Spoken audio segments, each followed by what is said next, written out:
It's December, and the rains have arrived in southern Africa.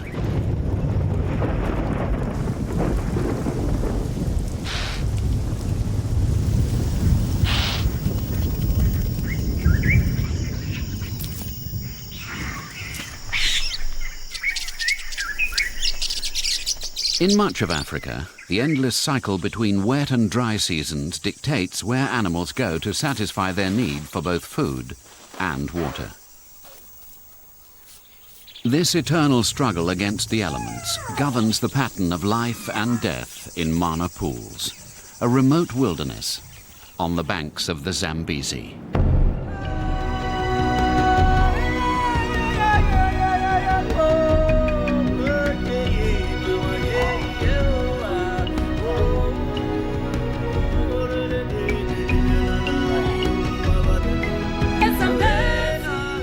Located downstream from Victoria Falls and Lake Kariba, Mana Pools National Park is one of Zimbabwe's best-kept secrets.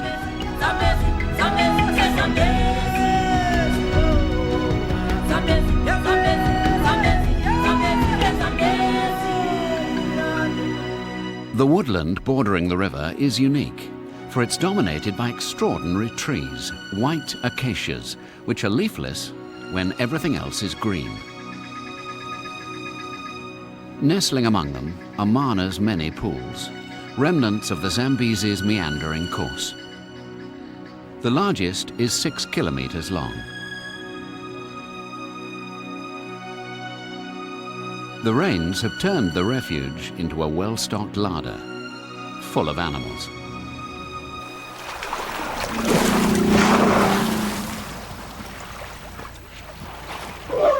There are about 17,000 elephants in this part of Africa, but the majority spend most of the year far inland, well away from Mana and its pools. During the rainy season, numerous families of elephants, like this one, enter Mana's woodland to take advantage of the flush of nourishing foliage.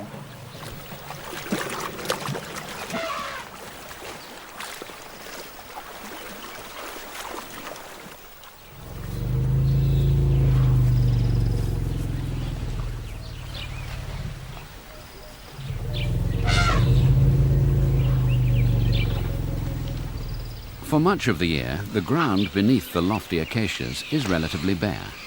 However, the rains conjure up a carpet of grass, which attracts large numbers of grazing animals. For impala, the lambing season coincides with the glut of grass. The young form creches because there's safety in numbers.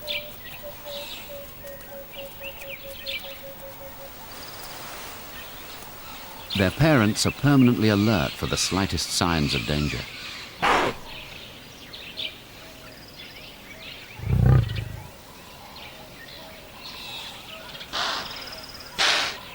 Out in the open, lions pose little threat, as long as the impala keep their distance.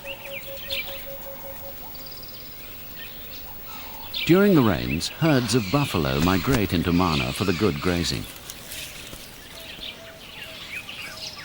For a time, the tender leaves seem to be on everyone's menu. Even insects, like these beetles, join in the feast.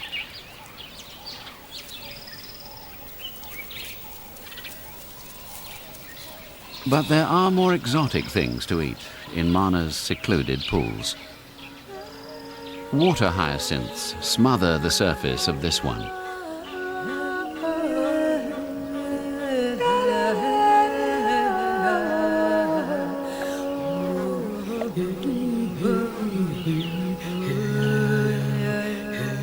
These pretty plants are relished by elephants.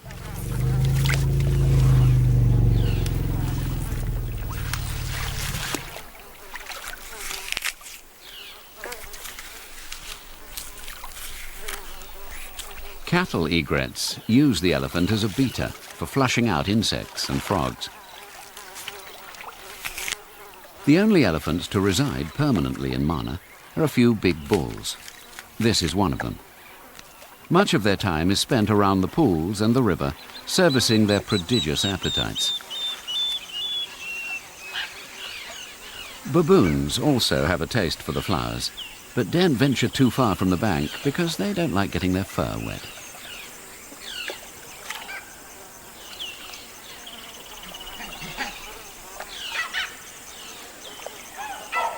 With so much food, the animals can relax. And yet, during the dry season, some will be hard-pressed to survive.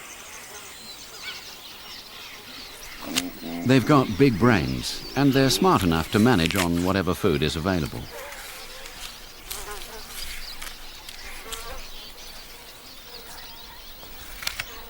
The troop's leading male is tucking into the fruit of a sausage tree, which makes tough but wholesome eating. Each troop has its own foraging area. Although baboons from different groups sometimes mingle without incident, this time a purposeful invasion is taking place. The neighbours threaten a takeover, so a serious skirmish is inevitable.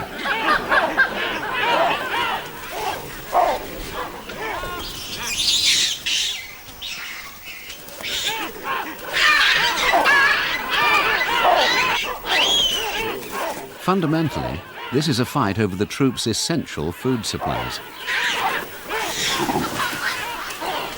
The defending baboons stand their ground, and the trespassers retire to their own part of the woods.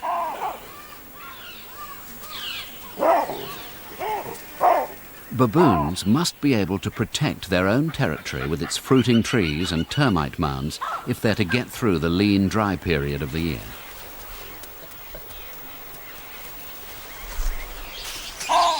The victorious troop frequently forages along the pastures at the edge of the Zambezi, which is a haven for hippos.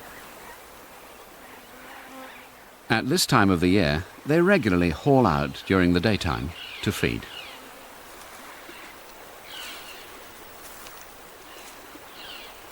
The air is generally fresh, and the clouds which billow up during the afternoons protect the hippo's sensitive skin from being damaged by the sun.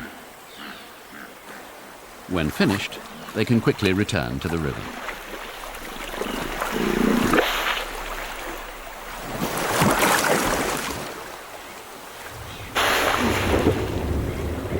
Around Christmas, at the height of the southern summer, there are frequent showers.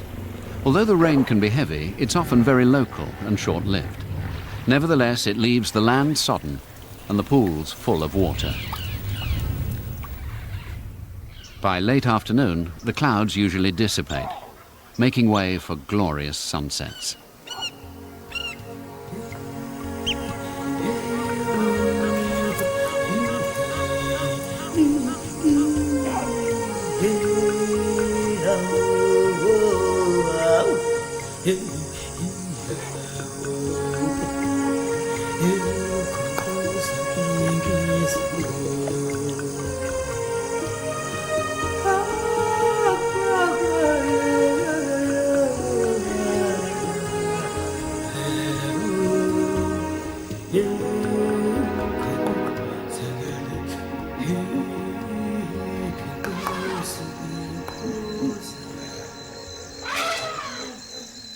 There's much excitement among the elephants. A cow has just given birth, and the others close in to protect the little calf.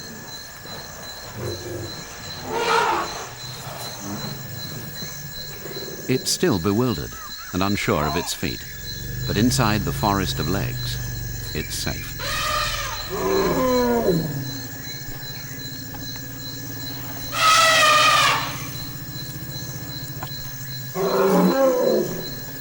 The grown-ups are encouraging it to stand. Until it does so, it won't be able to reach its mother's breasts.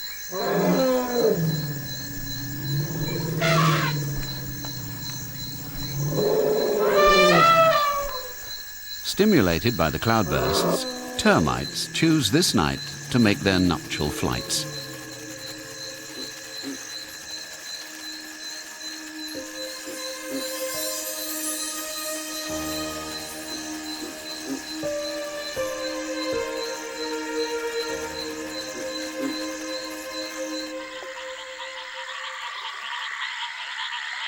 In response to the rains, the foam frogs launch their sexual orgies. Each female is joined by several smaller males which fertilize her eggs and help her make a nursery of froth.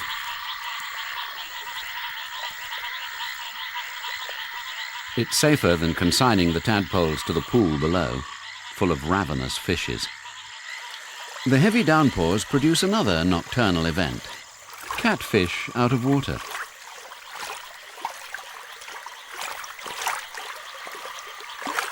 These fish were making a spawning run from the Zambezi into Mana's swollen streams, but the flash floods have suddenly subsided, leaving many of them stranded.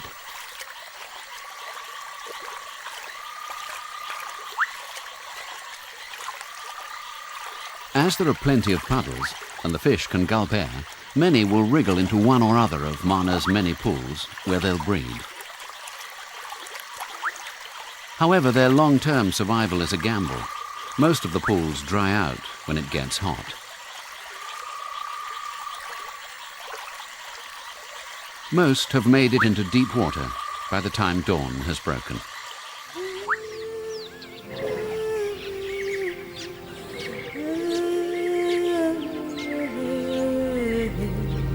The newborn elephant has survived its first night.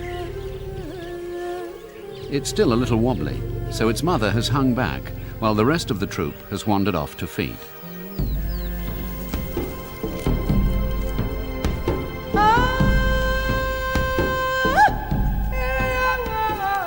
Soon, all the elephant families will migrate far inland to forage, so the calf has an arduous year ahead of it.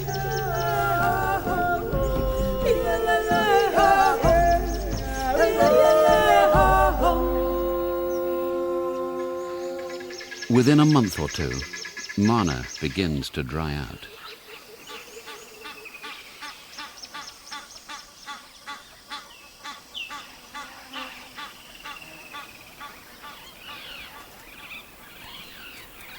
The big herds have gone, and for those that remain, the daily drink is now essential, especially for impala.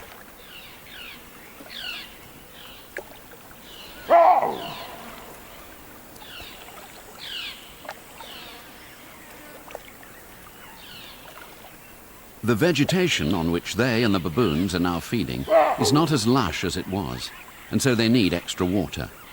As the river is full of crocodiles, the pools seem to be a safer option as places to quench their thirst.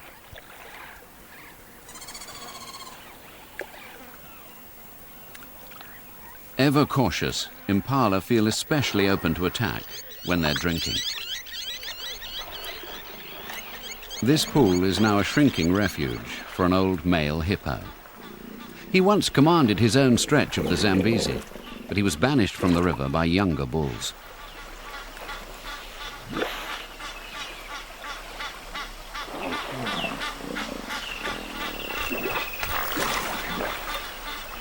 Throughout the day, the pools act as fast food restaurants, busy with the comings and goings of hungry and thirsty animals.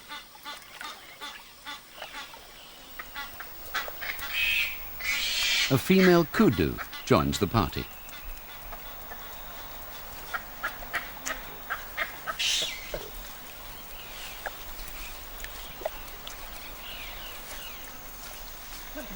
Two months previously, bull elephants waded up to their bellies in this pool to reach the water hyacinths. Now the rafts of stranded weed are food for impala. It's rush hour for Lillian's lovebirds.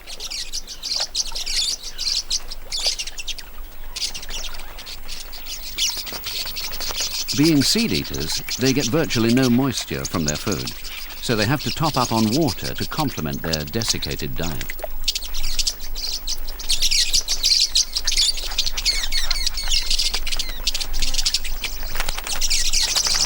After drinking, they'll spend the rest of the day in the bush. As the dry season gets underway and foliage starts to shrivel, the curious white acacia trees burst into leaf. As much of Mana's vegetation starts to wither, the acacias produce blossoms.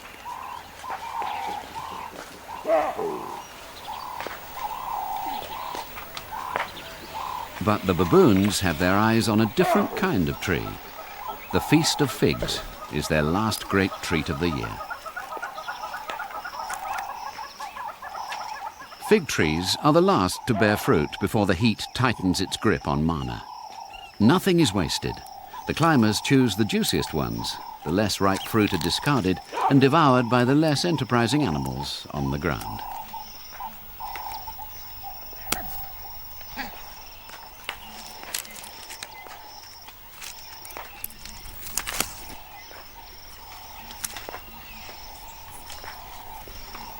The older baboons know that they must take advantage of the bonanza of fruit while they have the chance, because there are lean times ahead.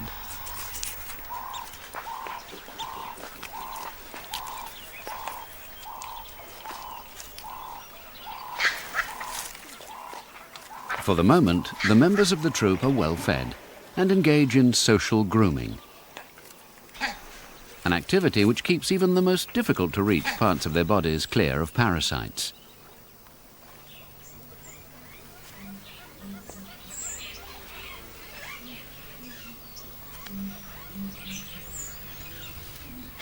Mutual grooming also reinforces friendships between members of the troop.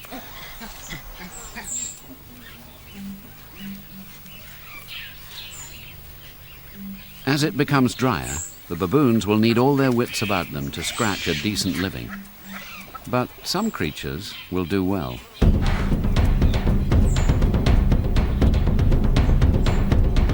The lions of Mana won't have far to go to find their victims. Many antelope are commuting to the waterholes, but the absence of ground cover is a problem for the hunters. These prowlers, a lioness and her adolescent son, have been well and truly spotted.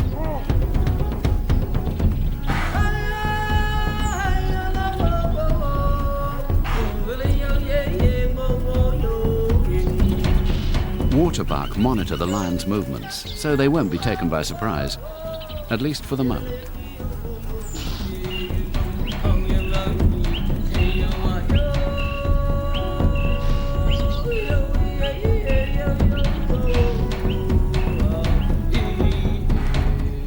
The odds will be more in the lion's favor after the sun has gone down.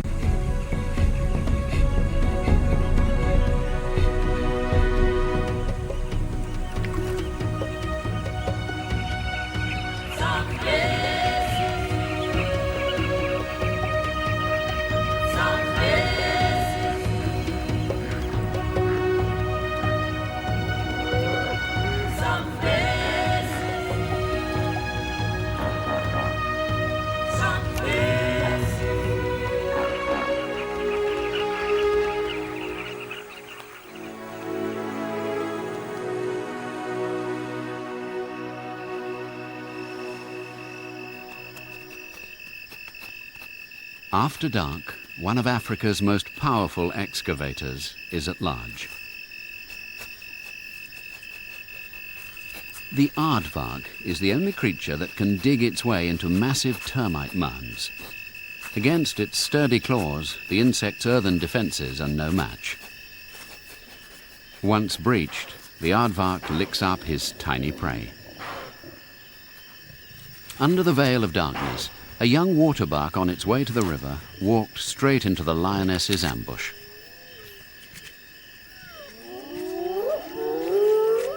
Hyenas, the lion's eternal rivals, are quickly on the scene.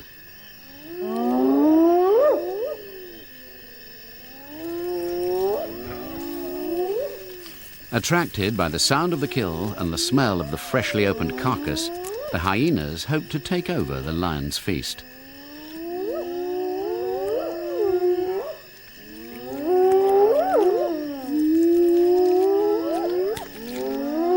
Their wailing chorus attracts reinforcements.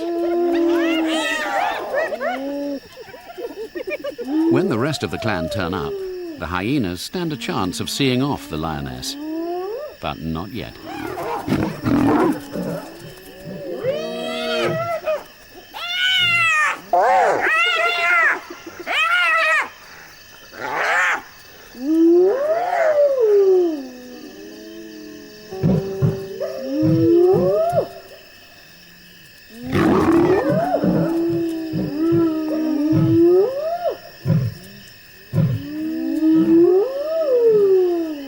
young male is attracted by the commotion.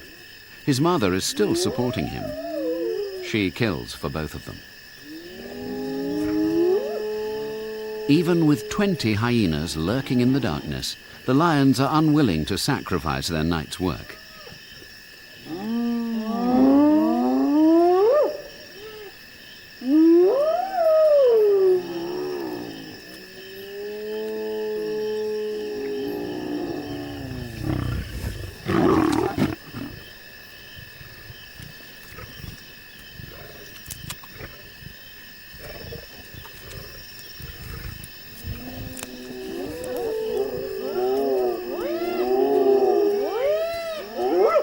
Hyenas are nothing if not patient.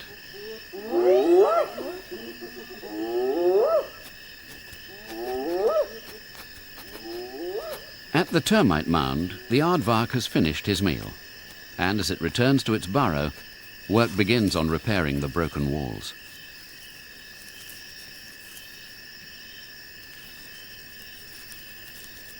The termites plug the holes with pellets of moist clay, which set as hard as concrete.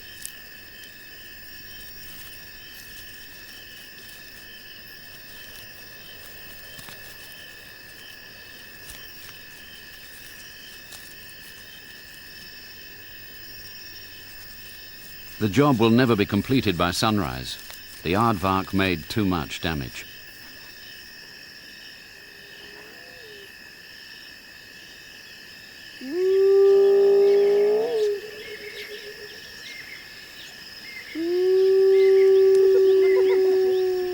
By dawn, the hyenas are still hanging on.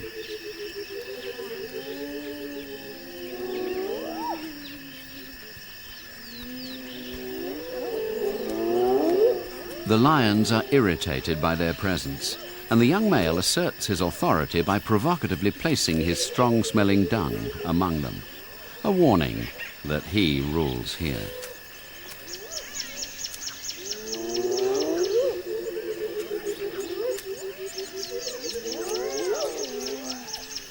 The hyenas think otherwise. A dominant female destroys the lion's pungent pile and overlays it with her own sharp scent.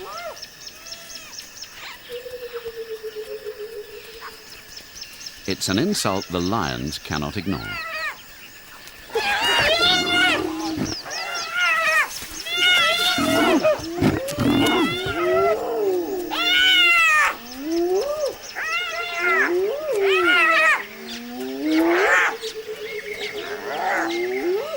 So far, the hyenas' vigil hasn't paid off.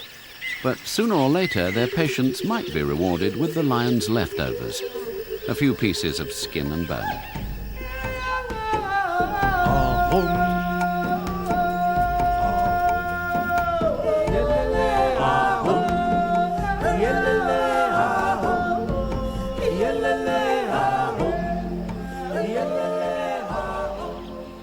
At sunrise, many animals are active before it becomes too hot. The baboons are now on meager rations and have already discovered the damaged termite mound. As some of the tiny insects are still visible, they fall prey to the baboons' nimble fingers.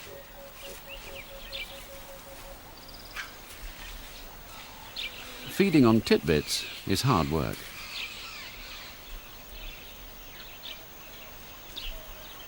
However, the exposed termites are in much greater peril from much smaller foes, Matabele ants.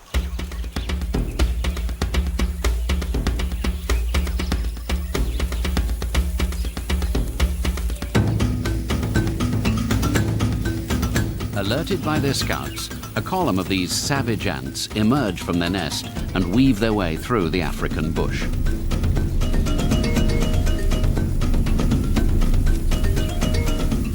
Although termites in their sealed nests are in no danger from these predatory insects, when they're exposed, they're easy prey.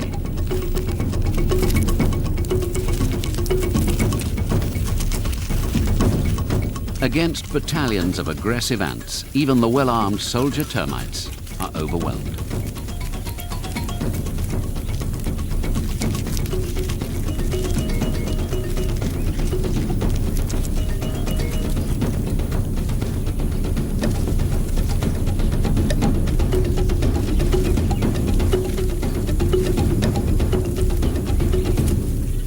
As the death toll mounts, the slaughtered termites are temporarily stockpiled behind the battlefront, leaving the warrior ants free to return to the fray.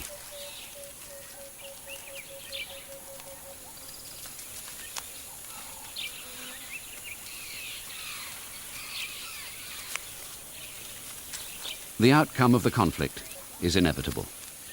Soon the victorious Matabele ants carry jaw-loads of their victims back to the nest where their queen and grubs reside.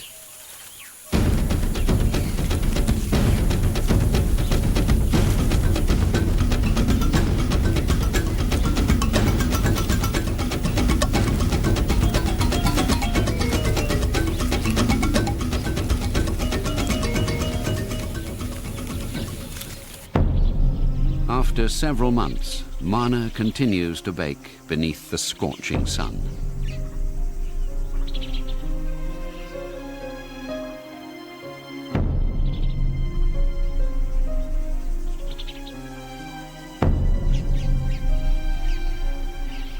Some of the pools have now shrunk to a critical level, and the fish are in serious trouble.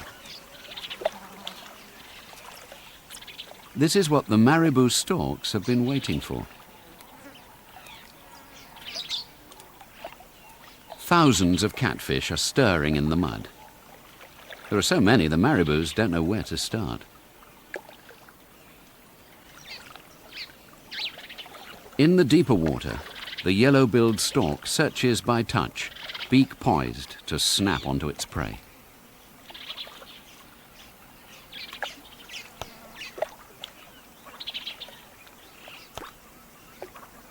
But catfish don't succumb easily. They're equipped with very effective defenses.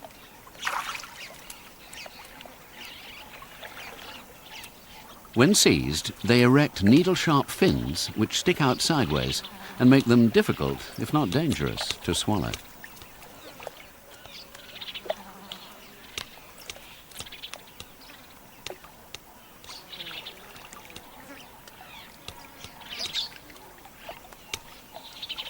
The birds learn to crush the spines or stun the fish before consuming their catch.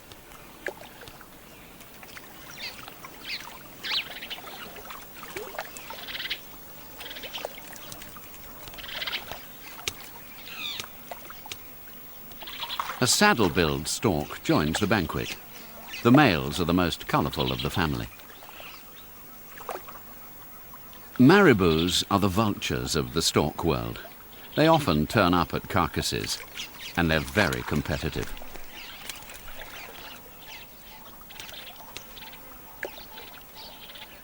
A gathering like this can fish out a pond in days, and then the birds move on to another one.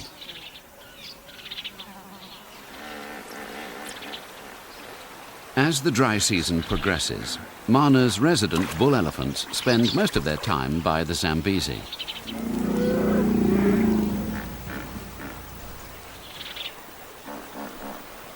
Their food in the acacia woodlands is becoming scarce, but the river banks and islands in the middle of the river are still fairly green.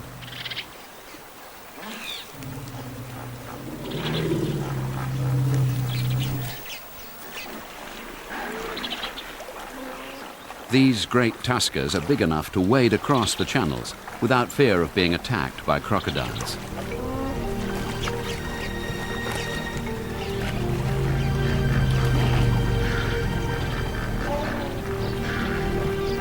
They'll spend hours at a time grazing with the sun beating down on their backs.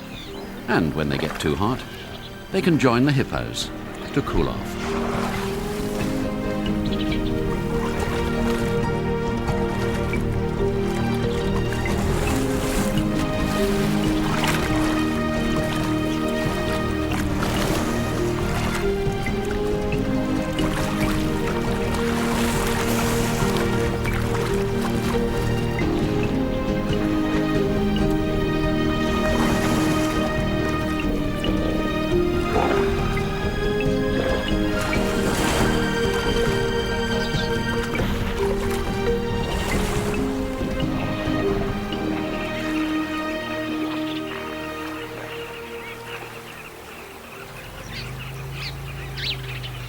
When the bulls return to the acacia woodlands, their regular route takes them close to a colony of carmine bee-eaters. They are one of Africa's most vivid birds. They turn up to breed on the banks of the Zambezi during the hottest and driest months of the year. The cliffs carved out by the flowing water are ideal for them. Overlooking the river, the colonies are fairly safe, and the 2-meter-long nesting burrows are easy to excavate in the sandy soil.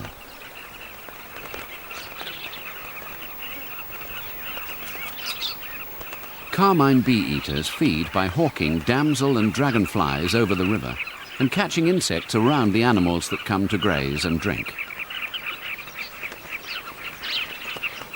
Fierce evaporation is daily reducing the size of Mana's inland pools. For many of the residents, including baboons, which have relatively restricted territories, the Zambezi is too far away to walk, so they rely upon their local watering hole for as long as possible to slake their thirst. The marabous have fished out most of the pools. This one has little to offer. Perhaps the last catfish. The lone bull hippo is doomed. The tepid water now hardly covers his skin.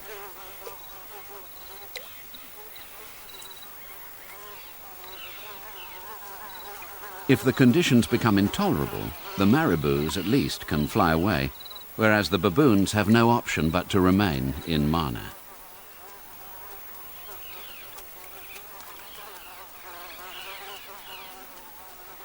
Impala become very stressed during the dry season. These antelope need good grazing as well as water to keep them in good health.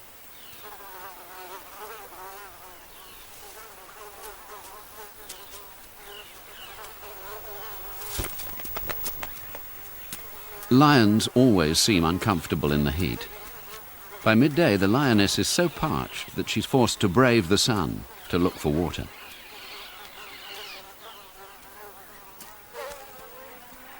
The young male still trails her. They're both looking rather emaciated and are clearly finding life a struggle.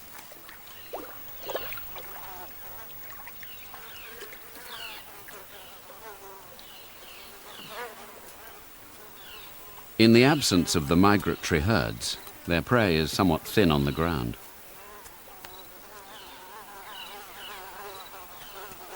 Now their priority is to get out of the sun and retire to the coolest patch of shade close to the waterhole.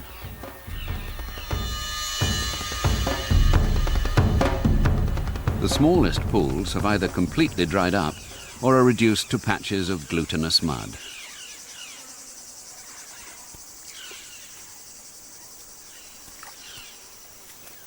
This one still contains just enough liquid to attract a few African wild dogs.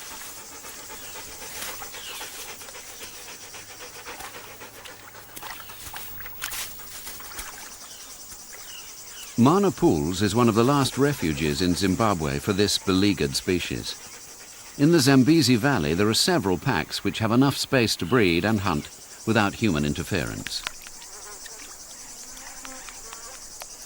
These belong to a pack of 22, and they'll all join up to hunt at sunset, when Mana cools down.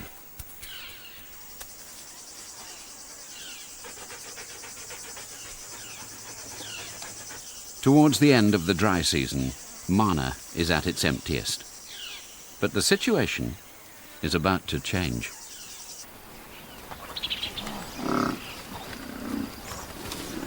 After 6 months, the migratory herds returned.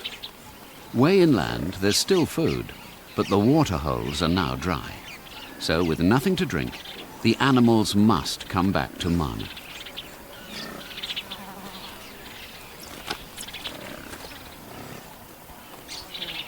After a long absence, the elephant families are back once again.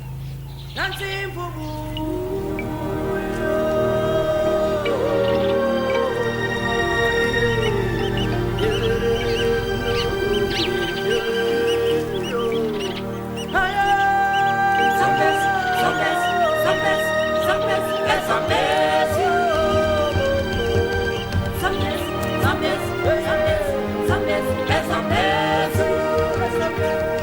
After their weary trek, they're thirsty.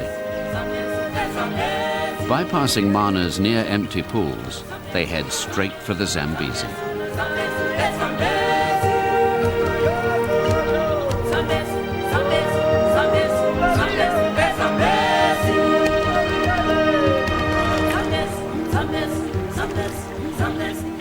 In Mana, there is always water to drink for those able to commute to the river.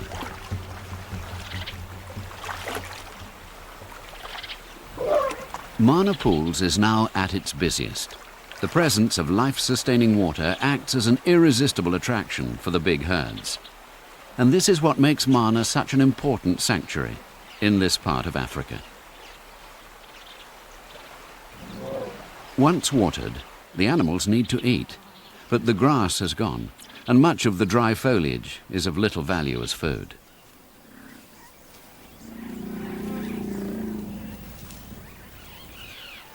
During this critical period, the white acacias come to the rescue of the hungry herds. Almost at the peak of the dry season, each tree produces about half a ton of nourishing pods. Baboons can shin up the trees, and so are among the first to benefit from the crop. However, it's Mana's mighty bull elephants which play a key role in reaping the harvest.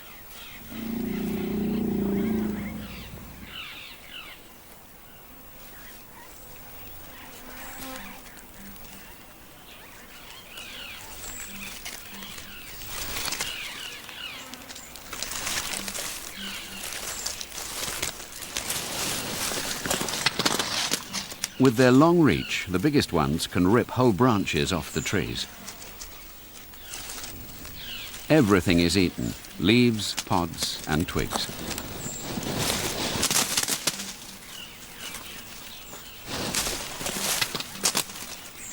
These animals create a browse line higher than a two-story house.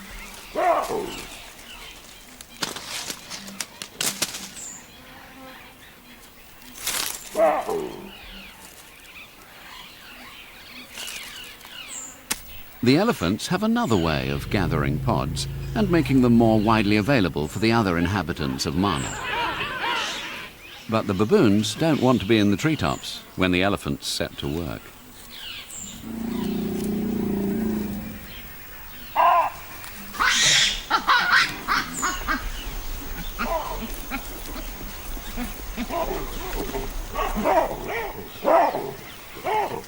With 5 tons behind it, a bull elephant can shake down a shower of pods from the most inaccessible parts of the canopy.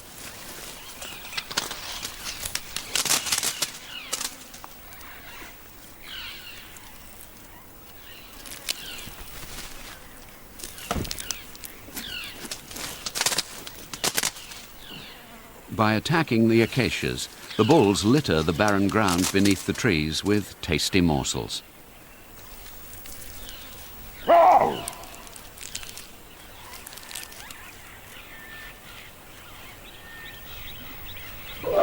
The fallen pods attract the females and their calves, who are unable to reach even the lowest branches in the acacia woodland.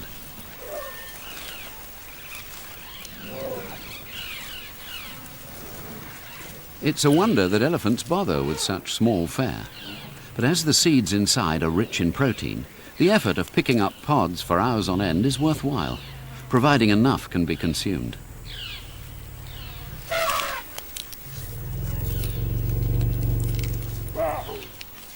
The elephants can't possibly collect every one, so other creatures profit from their enterprise.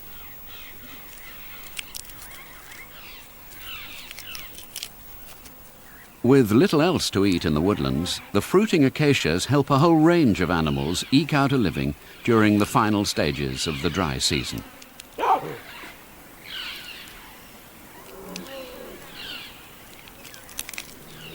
Eland have also migrated into Mana to feed on the pods. But the bonanza is brief. Soon the supply of pods is exhausted.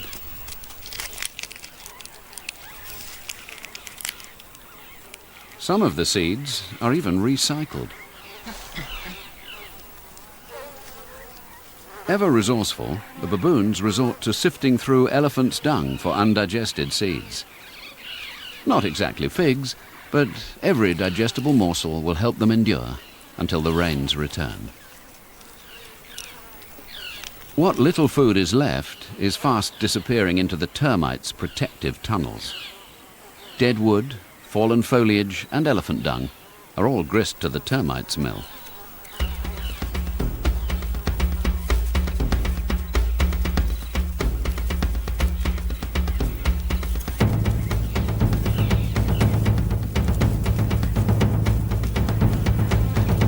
In Mana, termites consume as much vegetation as all the other animals put together.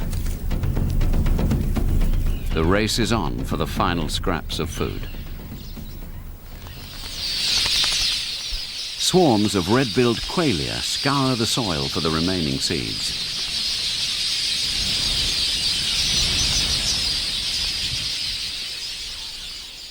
By November, Mana's cupboard is virtually bare. Beneath the acacias, thousands of hooves render the dry vegetation to dust. Death is in the air. Vultures benefit from the ultimate misfortune of others. The old bull hippo has lost his fight for life. Hyenas have already ripped through the tough hide, enabling the scrum of vultures to get to work.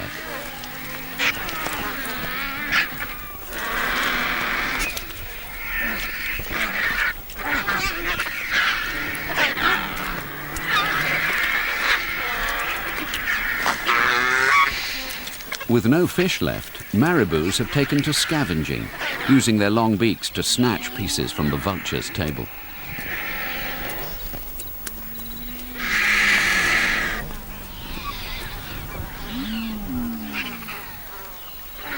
One of the hyenas returns for another bite to eat.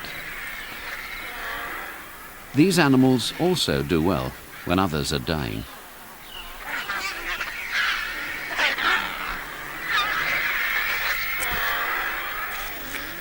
With a mouth full of piercing, cutting and crushing teeth, hyenas are the ultimate butchers of the natural world. She won't let the vultures get near her choice chunk of rotting flesh. Birds are at the bottom of this pecking order.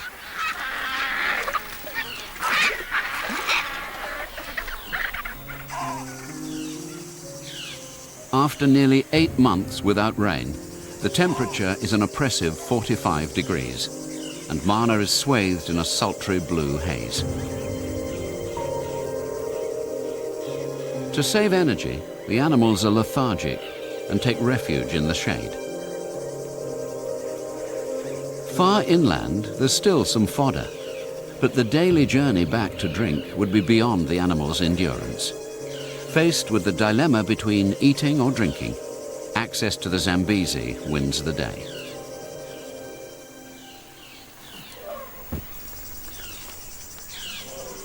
One last push, just in case.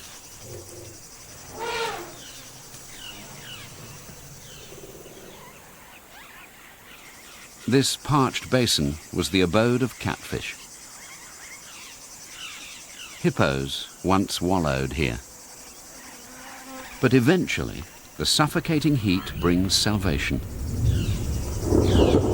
Powered by the tropical sun, vigorous thermals carry the humid air aloft. A bracing wind heralds the approaching storms. At the end of November, the 4-month wet season is about to begin.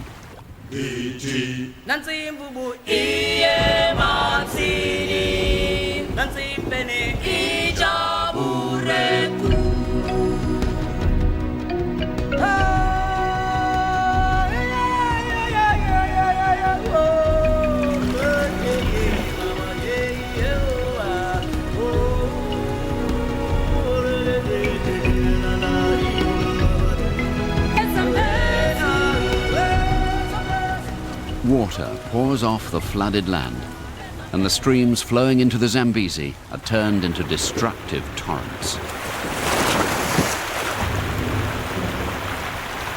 For the drenched animals, the misery will be short-lived. For them, the rain will bring back the good life.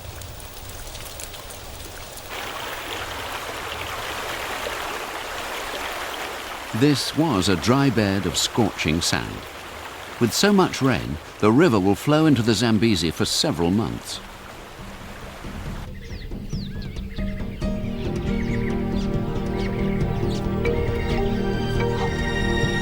Soon after the initial soaking, Mana's pools fill to the brim, and the woodland is once again flushed green. In the early morning light, Mana assumes the ambience of an African paradise. The inhabitants can now enjoy a benign period, when they have both plenty to eat and water to drink, until the dry season returns, as it surely will.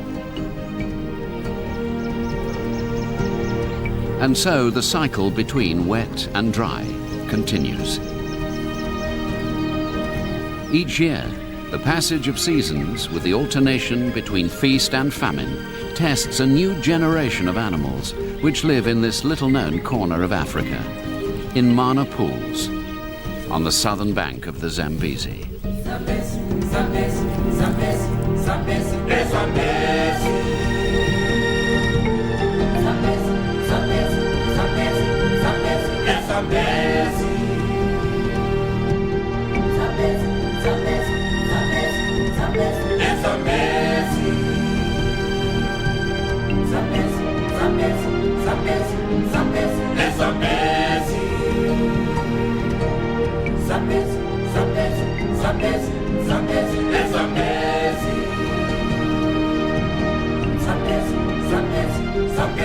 Zambezi, Zambezi.